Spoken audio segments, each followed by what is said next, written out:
Salam sejahtera dan salam Malaysia Madani. Anda bersama saya Muhammad Jinasami, Berita Parlimen.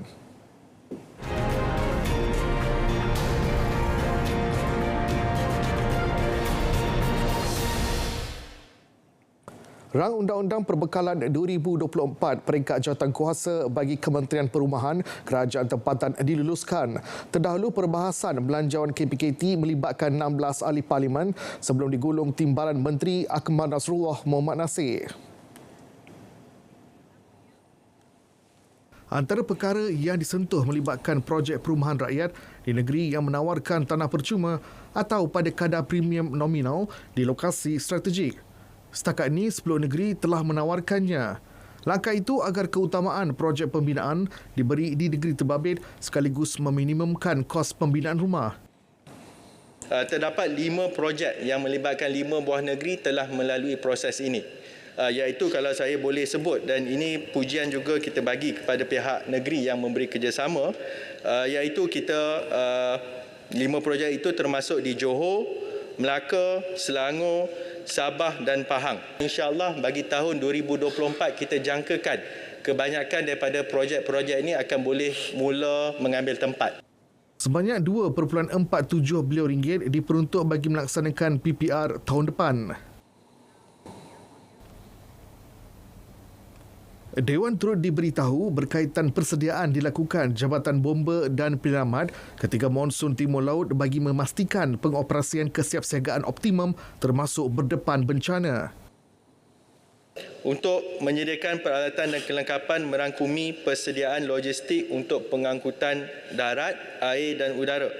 Bagi kawasan atau lokasi tertentu yang jauh di pedalaman, JBPM berusaha memastikan capaian ke lokasi tersebut dapat dilaksanakan seperti melalui penggunaan unit udara bomba. Menyusun dan menyelaras atur gerak kekuatan anggota dengan mengambil kira penyelarasan pertukaran shift bekerja pegawai bomba dari 12 jam kepada 24 jam sekiranya bencana berlaku dan mengambil masa yang lama atau panjang untuk ditamatkan.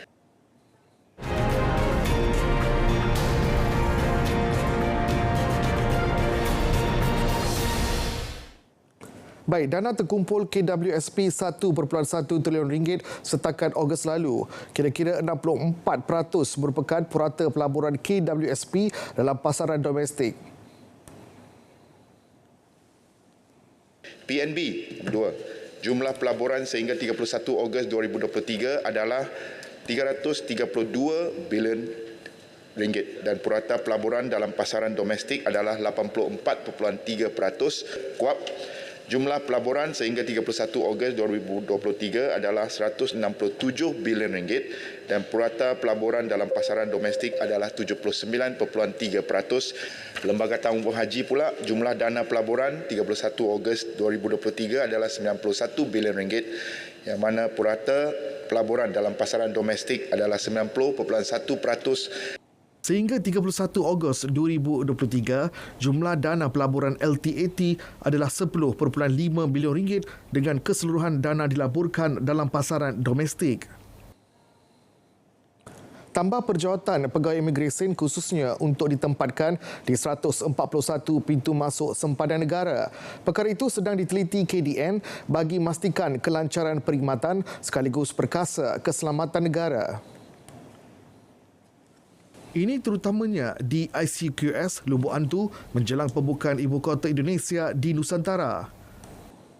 Tempoh Januari 1 Januari hingga 15 November 2023, pergerakan keluar masuk di ICQS Lubuk Antu yang direkodkan adalah seramai 62,159 orang. Keperluan penjawatan di pintu masuk negara ketika ini sedang dikaji, memandangkan kerajaan baru-baru ini telah mengumumkan bahawa sebuah agensi tunggal sempadan negara iaitu Single Border Agency akan ditubuhkan untuk mengawal selia pintu sempadan negara melalui 141 pintu masuk negara yang telah diwartakan. Perkara ini kita memerlukan perjuangan lanjut dengan pemegang taruh antara Jabatan Perkhidmatan Awam. Setakat ini, 12 pegawai imigresen ditugaskan di ICQS Lubuk Antu bagi menguruskan anggaran purata lebih 5,000 aliran keluar masuk rakyat Malaysia dan Indonesia setiap bulan. Tanggungjawab menyedia dan membangunkan sebarang laluan untuk kegunaan kenderaan mikromobiliti adalah tertakluk kepada bidang kuasa PBT. Bagaimanapun, pembangunan laluan itu perlu mematuhi garis panduan perancangan laluan kenderaan mikromobiliti yang ditetapkan serta ambil kira elemen keselamatan dan peraturan penggunaan. Kajian penilaian impak turut dijalankan bagi melihat kesan ekonomi, sosial dan keselamatan pelaksanaan kenderaan mikromobiliti ini.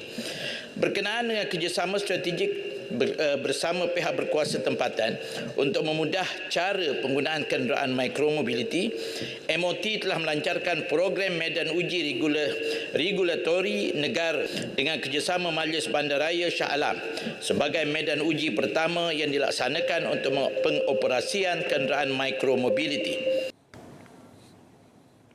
Kurang sebulan diperkenal, lebih 17,000 saringan penilaian kesihatan mental dilakukan menerusi MyMinda, komponen baru dalam aplikasi MySejahtera. Menteri Kesihatan berkata MyMinda membolehkan pengguna mengakses soalan dan membuat penilaian status kesihatan mental masing-masing. Ini langkah penambahbaikan perkhidmatan kesihatan mental KKM melalui digitalisasi. Sejak ia dilancarkan, tidak sampai sebulan yang berhormat, iaitu pada 15 November 2023, kita dapati dalam MySejahtera ini telah ada sejumlah 17,300 saringan yang telah dilakukan. Dan daripada situ, sebanyak 3,983 iaitu 23% daripada saringan itu kita dapati mempunyai risiko kemurungan. Kemudian 15% lagi iaitu 2,592 mempunyai risiko keresahan.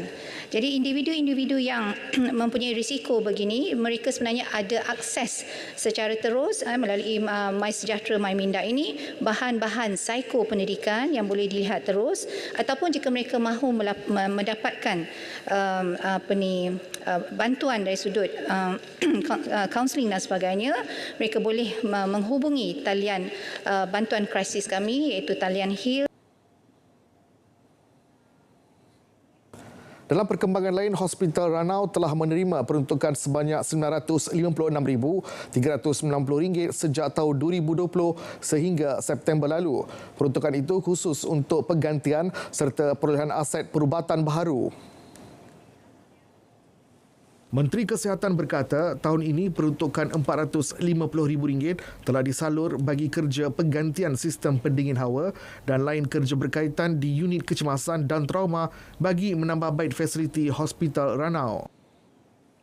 Pada tahun depan, insya-Allah tahun 2024, kita akan bagi lagi sebanyak RM1 juta yang akan diperuntukkan bagi menggantikan 2 unit mesin autoclave iaitu alat suci hama melalui peruntukan rancangan Malaysia yang ke-12 RMK12.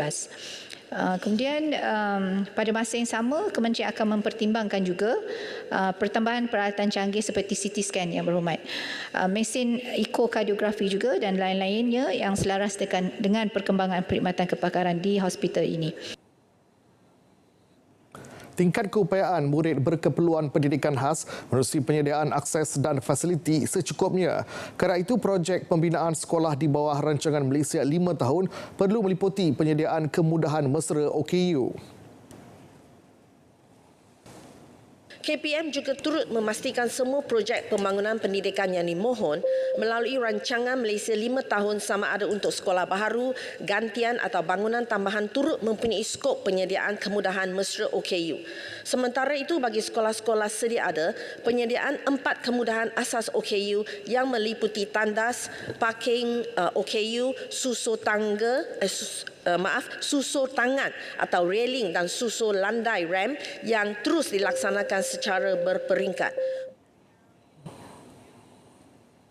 Dalam perkembangan lain berkaitan langkah merobohkan Sekolah Kebangsaan Danau Perdana yang telah terbengkalai selama 17 tahun, penyelarasan tindakan sedang dilaksana bersama pelbagai pihak sebelum keputusan merobohkan sekolah tersebut dibuat berdasarkan tata cara pelupusan aset kerajaan.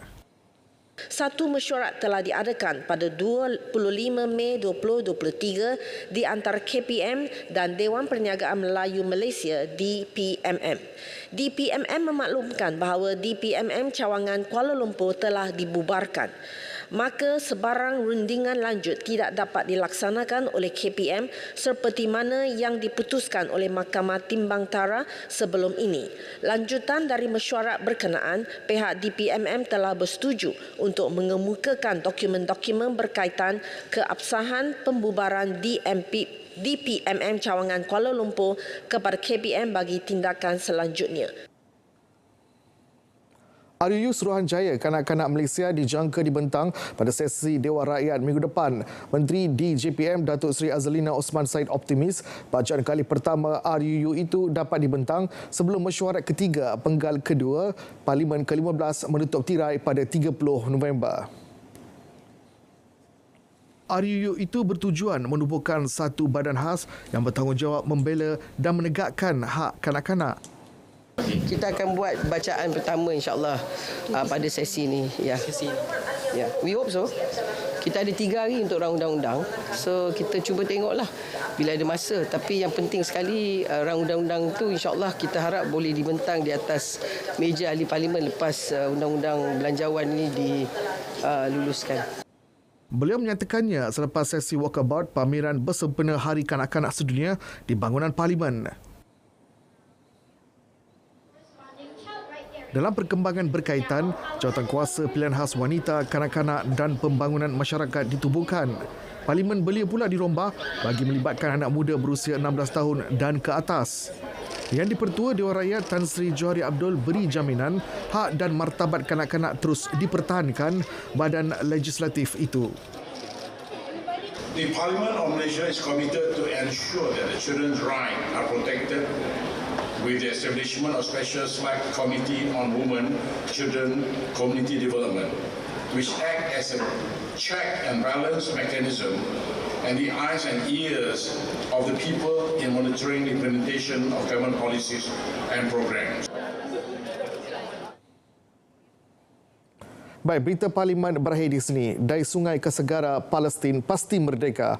Malaysia Madani, Peringkat Perpaduan penuhi harapan.